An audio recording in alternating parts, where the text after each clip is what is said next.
Hey, what's up? It's Sep from Unison and welcome to the Unison MIDI Wizard preview series. Now in this special 3-part video series, I'm going to be sharing with you exactly how to make your music radio worthy and how to finish tracks quickly, consistently, and predictably. So not too long ago, we did a survey from our audience of 160,000 producers, and the two most common challenges that they told us about that they were struggling with is number one, not being able to make good chord progressions and melodies. And by good, I mean chord progressions that are captivating, that invoke emotion in your listener, tell a story, and are interesting and not bland. And by good melodies, I mean melodies that are catchy, that make people want to play your song on repeat, that get stuck in their head and make sense and don't confuse your listener. And the second issue they were having is hitting a brick wall halfway into a song, not being able to finish tracks, kind of losing interest and inspiration, not being able to really have the output that they want, resulting in a situation where they would have hundreds of unfinished projects on their hard drive, gathering dust, never to see the light of day, and never really making an impact on people. So in this video series, I'm going to share with you key strategies to demolish both those issues so you never have them again.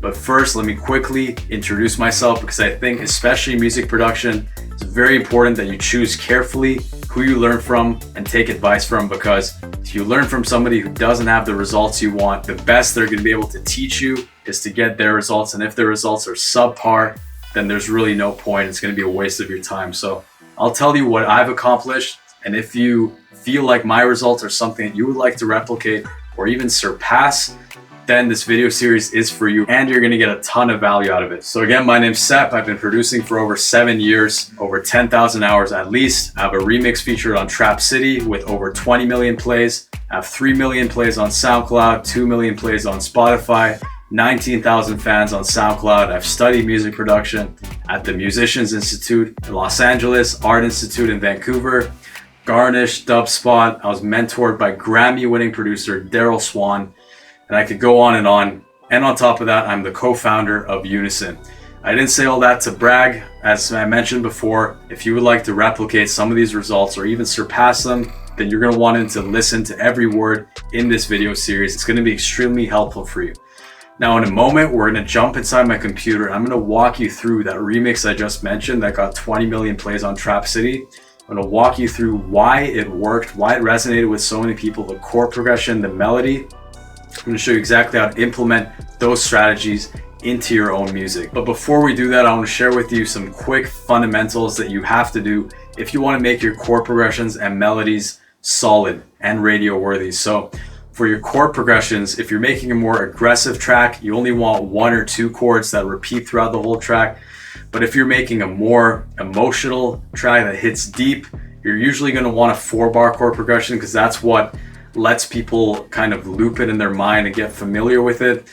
But sometimes you can go an 8-bar, and depending on the genre, like for example, in hip hop and pop, it's usually just 4. House music also 4. But if you're making something like jazz or some stuff that's kind of more advanced, like cinematic, you can have very long chord progressions. So we're going to cover kind of like the whole spectrum. And as far as melodies, some things you want to keep in mind is you want to make it predictable, but not too predictable. There's a fine balance, and I'm going to explain exactly what I mean by this in a second when I show you my screen. But you want it to be simple enough so the listener can memorize it and remember it in their head. But every 4 bars or every section, you want a slight variation or an accent sound to break the pattern so it doesn't get stale. And each genre has specific rhythms and proven foundations that the melodies follow.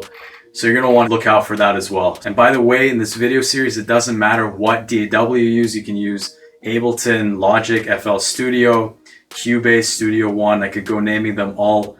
But these tricks I'm going to share with you apply to all of those. It's basically fundamentals that apply to all genres of music and all software. So without further ado, let's jump inside my computer. I'll walk you through all these examples and help you really make better chord progressions and melodies. All right, so inside my computer, and the best way I thought I would go about this is to walk you through 2 very successful songs, their chord progressions and melodies. The first one being Beautiful by Bazzi, which is run entirely by an amazing chord progression, which I have remade here.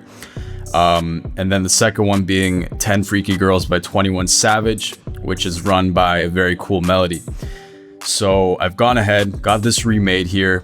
We're gonna play these in just a second, but this is the original. And then I've gone ahead, used the exact same sounds and tried to make the worst possible chord progression I could possibly make. And I think I did a pretty good job at that. So the point of this is to show you the difference between a bad chord progression and a good chord progression. We're gonna do the same for melodies. I'm gonna show you the 5 keys that you need for a chord progression to be good and the 6 keys for a melody to be good.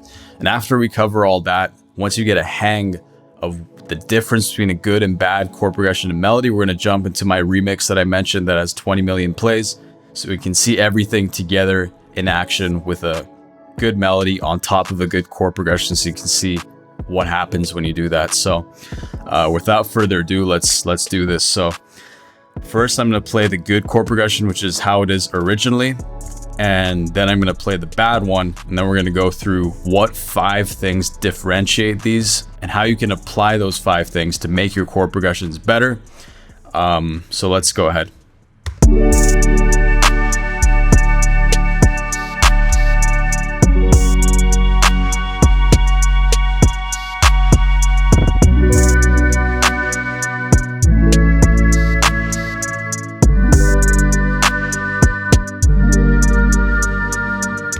So I think you'd agree that sounds pretty beautiful, which is actually the name of the song. And this song has over 450 million streams on Spotify. So as you can see, if you have an amazing chord progression that follows the 5 steps that I'm about to share with you, plus some really amazing vocals, obviously, you can, you have a good chance of making a hit. So now let's listen to the bad one, where I've purposely made it sound as trash as possible. Although it's still going to use the correct notes in the scale, it's not going to follow any of the 5 keys that I'm going to share with you, which is why it's going to sound so bad. And just listen to it for yourself here.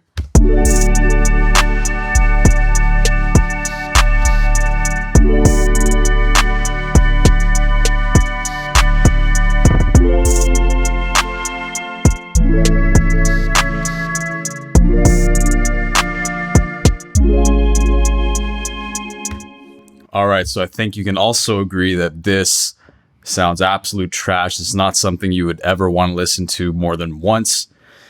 So what is the difference between these 2 chord progressions? Well, it's not that they're using different sounds. All the presets are the exact same. The 808, the harp, the choir, the flute, everything's the same. The drums are the same. But 5 things specifically are different, and these 5 things are what I've come to discover over the last 1.5 to 2 years of studying successful songs for making our MIDI packs and all this stuff. And these are the 5 things that we go through to approve our chord progressions and melodies that we put into our packs and other stuff. So number 1 is you have to ask, these are pretty much questions that you can ask yourself and then basically check it off as yes or no, and then depending on the answer, you need to fix it or it's good. So number 1 is, does it trigger a specific emotion? Number 2 is it memorable and maintain interest? Number 3 is, does it tell a story or paint a picture? Number 4 is there tension and release? And finally, number 5 is it appropriate for the genre that I'm making? So now that you know those 5 things, we can start to see how this one has all 5. This one has none of them. And probably the chord progressions you're making, if you're looking to make better ones, you're probably not going to have none of the 5. You're probably going to have maybe 1, 2, 3, maybe even 4. But knowing these 5 things will help you take your chord progressions from, something that's average. That'll be if you maybe triggered an emotion, it was memorable, and told a story, but there was no tension and release, and it was like the wrong chords for the genre. Then those 2 things you can fix to bring it to that, that radio level. So again, let's listen to this good one. This time with the vocals, so you can see something else is, if you have a good chord progression, whatever else you add to it will make it even better. So if you have a good chord progression, the vocals you add on top, it'll take it to the next level. But if you have a bad chord progression, aka a bad foundation, then the vocals and everything else you add on top of it will actually make the song worse. So now we can see it with these vocals, and pay attention for these 5 things. And then I'm going to go through each one of the 5 and explain how I think it's being done. And then we can move on to melodies after that. So let's listen to this with the vocals again. Beautiful, beautiful, beautiful, beautiful angel. Love your imperfections, every anger. Tomorrow comes and goes before you know. So I just had to let you know. So that sounds pretty awesome. Now let's look at how bad this sounds. Beautiful, beautiful, beautiful, beautiful angel. Love your imperfections, every anger. Tomorrow comes and goes before you know. So I just had to let you know. All right, so number 1, does it trigger a specific emotion? With this one, yes, I would say it triggers that kind of love and calming emotion for sure. Like, that's what I feel. This one, does it trigger a specific emotion? No. When I listen to this, I feel nothing. It doesn't move me in any way. It doesn't impact me emotionally. And if your music doesn't impact people emotionally, they'll never remember it and they won't want to listen to it again, because that's really the whole point of music. And there's so many different emotions. It doesn't have to be like love or calm or sadness. It can be like, absolute rage, like some like dubstep songs or something like that. Like, you may think that it doesn't have much emotion, but it's just different. Like every song that's successful triggers some emotion. One of the easiest ways to do that is through your chord progressions. So on that level, that's the difference between these two. Number 2, is it memorable and does it maintain interest? For this one, I'm sure that you can remember how it went and you can remember it. But for this one, you probably have a hard time remembering the sequence of the chords and how it actually went. So when you listen back to your chord progressions, maybe even show it to somebody and ask them these questions, and make sure that your chord progressions are memorable and maintain interest. Because as you can see, even by the second chord, like, let me play this again. Let me turn off the drums here so we can focus just on this. So you'll notice by the second chord in this, you're already bored. So look at this.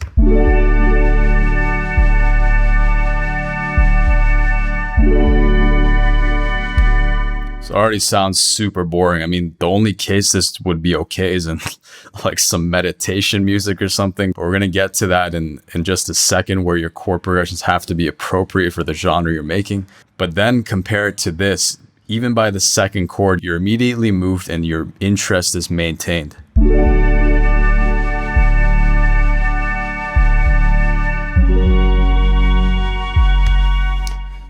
Number 3, does it tell a story or paint a picture? Now, I'm sure when you listen to this one, you can kind of, there's a story. It takes you on a journey. That's another way to look at it. It kind of feels like you're in the clouds. You have no worries. It's kind of like you're in paradise. That feeling of love and that you have no worries. Like, that's what it creates for me, at least. And you can kind of get a picture in your head of like what that means for you, right? But if you listen to this, it tells no story and it paints no picture. It's just a bunch of random chords. And although they're in the correct scale, the order that they're in and the way that I've put them together makes it so there's absolutely no story or no picture that's painted in your head.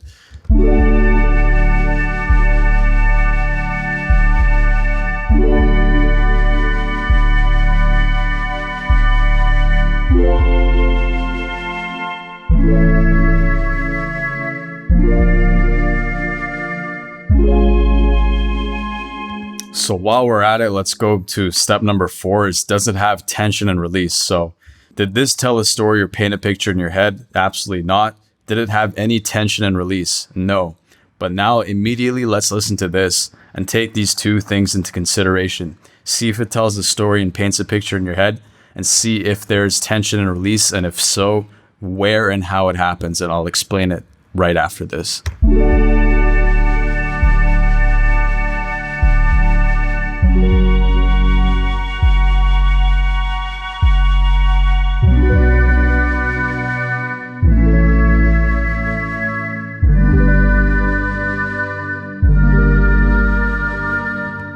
So I would say the tension and release is these two chords. As you can even see just by looking at it, it kind of takes you up. That creates the tension. And that's something you can do with your chords. You can, the higher the chords are within the same key, the more tension it's going to create. And you can even create more tension by splitting out your chords like this, using the same notes, but moving some of them up an octave. But in this case, it's more compact, which works. So in this case, it takes you up here, right? There's some tension. And then this entire last section is the release. Every chord is moving down slightly until you're fully released here, and then it loops. So that's very important. If your chord progressions don't have tension and release, you're not going to move people in the way that you want. So that's number 4. And finally, number 5 is, are the chords appropriate for the genre you're making? Now, this key you can either follow or on purpose not follow, right? So if you're making pop or R&B like this track, usually you're going to want to use more simple chords. You're not going to want to use chords that are used in like classical music, like major ninths with sus chords and all this stuff. You want to keep it simple, but if you're really looking to innovate and be unique, then you can purposely use chords from completely different genres to really make something new. But generally speaking, each genre has specific chords that they use, and you want to stick within that frame in order to sound good in that genre. All right, so now that we've covered these 5 things for chord progressions, that you got to make your chord progressions trigger specific emotion, be memorable and maintain interest. Number 3, tell a story or paint a picture. Number 4, have tension and release. And number 5, be appropriate for the genre you're making. We can move into melodies and go through the 6 keys that you need to have a great melody. And then last but not least, we're going to jump into my remix and walk you through both of these things in action and show you kind of my thought process when it came to making it. All right, so now we're in the 21 Savage project where we're going to take a look at melodies. So similar to what we did before with the chord progressions, I have the original melody created here, something that's worth hundreds of millions of plays. And then I've gone ahead, used the same sounds, but arranged the notes in a way, by the way, using the same bass line as well, but arranged the notes in a way that it doesn't follow any of the 6 keys that I'm going to share with you, and you'll see how trash it sounds. So first I'll play the good one, which is the original. Then I'll play the bad one, and then we'll go through these 6 keys that you can use to make your melody sound closer to, something that's radio or hit worthy. So let's check this out.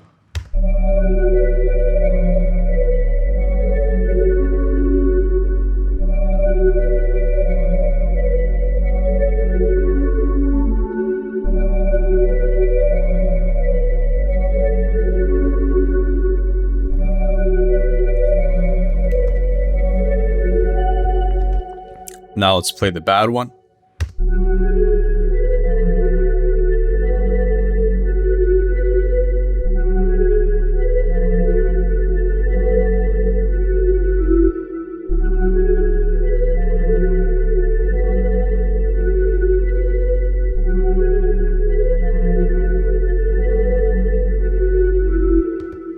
All right, so I was cringing while listening to this. I'm happy it's over.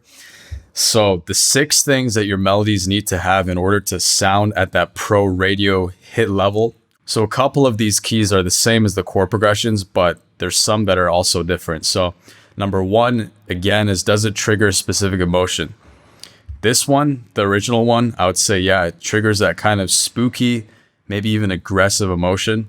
The bad one triggers 0 emotion. It's very flat and doesn't do anything like that. Key number 2 is it simple enough to remember easily? Now, on purpose, I actually made this one have this second key because it is simple enough to remember easily. But as you can see, if you only have 1 out of the 6 keys, your melody will still sound like trash. So both of these are actually simple enough that you can remember easily, mainly due to the rhythm. There's nothing too complex going on. You could, after listening to both, remember what both generally sounded like. But now these last 4 keys are what really makes them stand apart.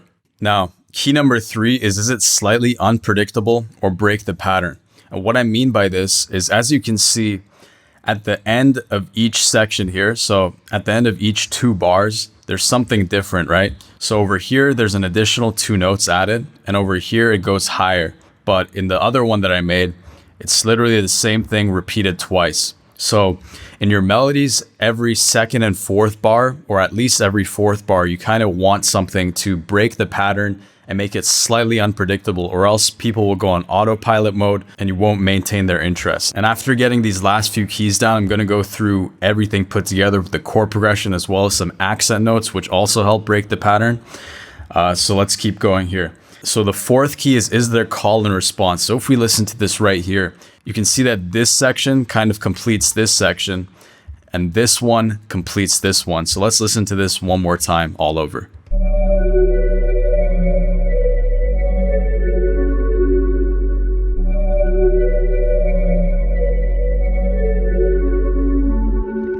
So you saw those extra two notes kind of put an end to that section, and now let's listen to this one here.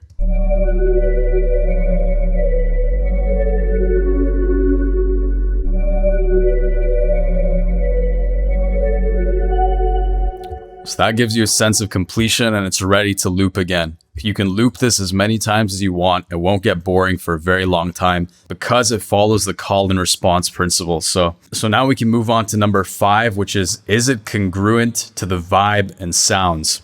Now, the sounds that we're using, the vibe that we're creating in this song, let me illustrate this fully by activating the vocals and the drums. You know, it's kind of like a standard hip hop vibe, spooky, a little bit aggressive, and mostly dark. So let's hear it with the vocals and the drums here.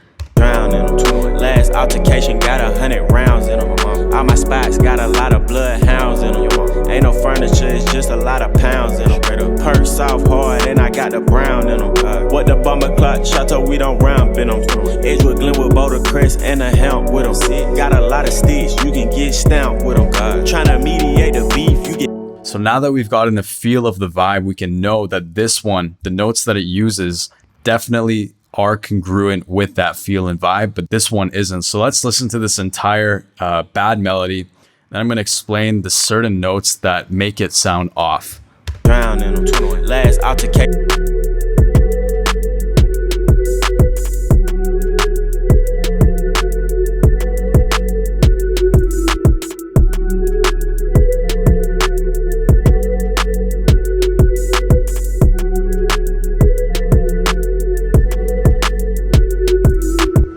So as you can see, in general, the notes don't create a dark vibe, and especially these notes here at the end of each 2 bars use a major note, which should never be used in this kind of hip hop song. So let me show you the difference if we change even this one note.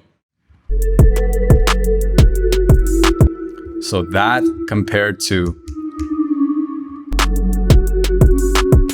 you see that difference? Sounds completely incongruent with the genre, but we move it down to this one. Like already the melody is twice as good just because of that one change. So just by asking yourself, are the notes congruent to the vibe of the track and the sounds that I'm using, you can make those kind of shifts until it does sound congruent. Now, the 6th and final key is the rhythm appropriate to the genre? Now, similar to the chord progression where we had to ask ourselves whether the chords are appropriate to the genre, in the case of melodies, it's usually the rhythm, because genres and certain melodies always have similar rhythmic patterns, which usually complement the drums that are typically used. So as we can see, these are typical hip hop drums. So if you use some swing rhythm like jazz, it's really not going to work. So as you can see, that rhythm completely complements the drums. But if we listen to this, it doesn't.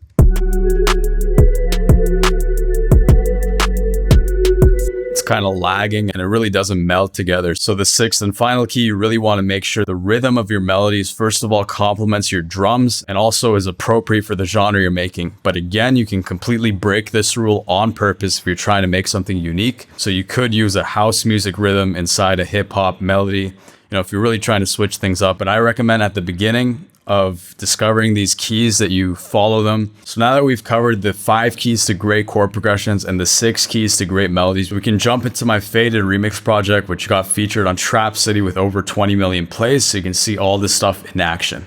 All right, so now we're inside my Faded remix project. Now, before we get into walking through the chord progressions and melodies, I got to admit that the sound selection, mixing, and mastering is not nearly as good as what I would do today. And looking back, I see a lot of things that could have been improved in that regard. So we're not going to go through the sound selection, mixing, and mastering. But that also shows you that you can have subpar mixing, mastering, and the sounds you choose can be a little bit not ideal. But if you have a solid chord progression and melody, you can make something that is able to get 20 million plus plays. So let's listen to it from the beginning with everything in action up until the end of the first drop. And then I'll go through the chord progression, melody, kind of my thought process behind it, and walk through it real quick. And as I'm playing it, you can keep in mind those 5 keys to great chord progressions that we talked about and 6 keys to great melodies. So let's go ahead and play it. You were the shadow to my light. Did you feel us? Another star, you fade away. Afraid our aim is out of sight. Wanna see us alive. Where are you now? Where are you now? Where are you now? Was it all in fantasy? Where are you now? We were imaginary.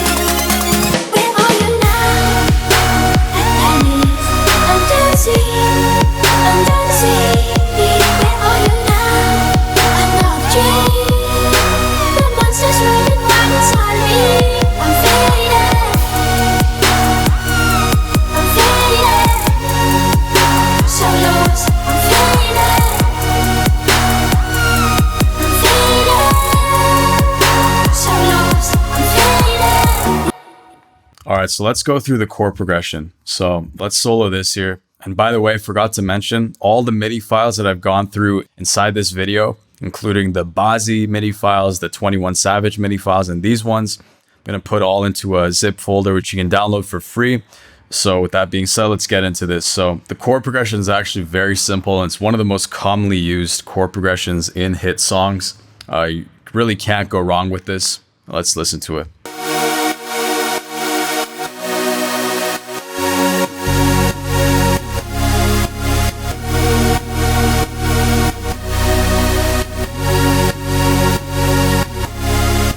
But even though it's simple, you can see that it does follow these 5 keys. It triggers a specific emotion. It kind of makes you a little bit sad, then happy. It kind of plays with your emotions a little bit.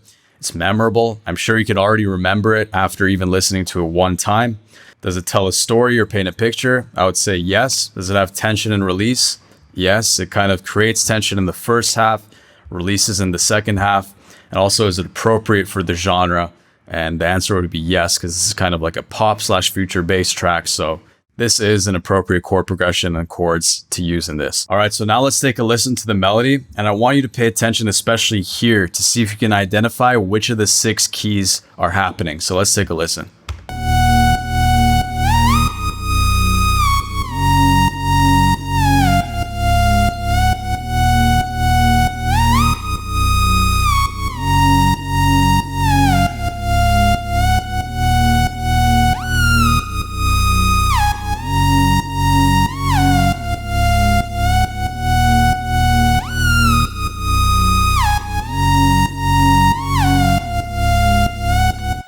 So if you guess correctly, this would be key number 3, which is it being slightly unpredictable and breaking the pattern.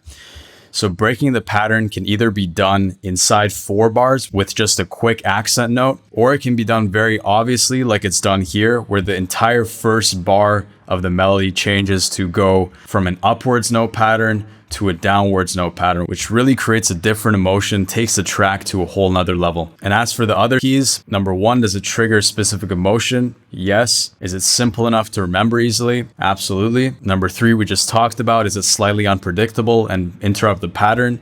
Right here it does. If I had copy pasted this exact melody twice and I'd missed key number 3, the track wouldn't have done well. And just actually, let's take a look at it like this with everything in action, just so you can see that around here, you're going to start to get bored and lose interest just because I'm missing key number 3. Where are you now? I'm dancing. I'm dancing. Where are you now? Another dream. The monsters running wild inside me. I'm faded. I'm faded. So lost. So I bet if you're like me, you just got bored right there. And that's because we didn't switch up the melody or break the pattern. So that's a very important key when it comes to making great melodies. Now, key number 4 is their call and response. There is. So the first section of the melody would be the call and the second would be the response. So here you go. So that would be the call, which it kind of goes up and leaves something unanswered. And this section, it will be the response.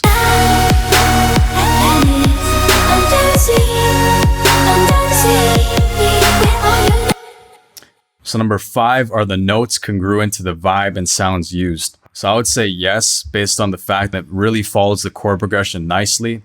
For example, if we swapped it around to maybe go back to the root note too much, there wouldn't be nearly as much emotion. So let's take a look at this.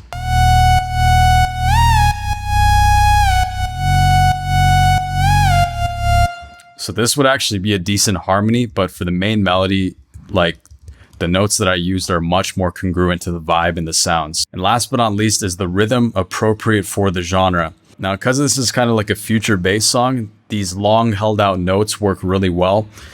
Just to show you, if I had used kind of like a choppy rhythm, like something like this.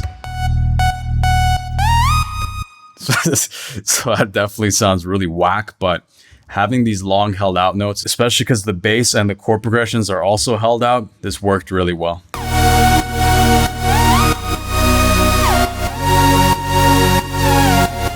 All right, we forgot to change that note back.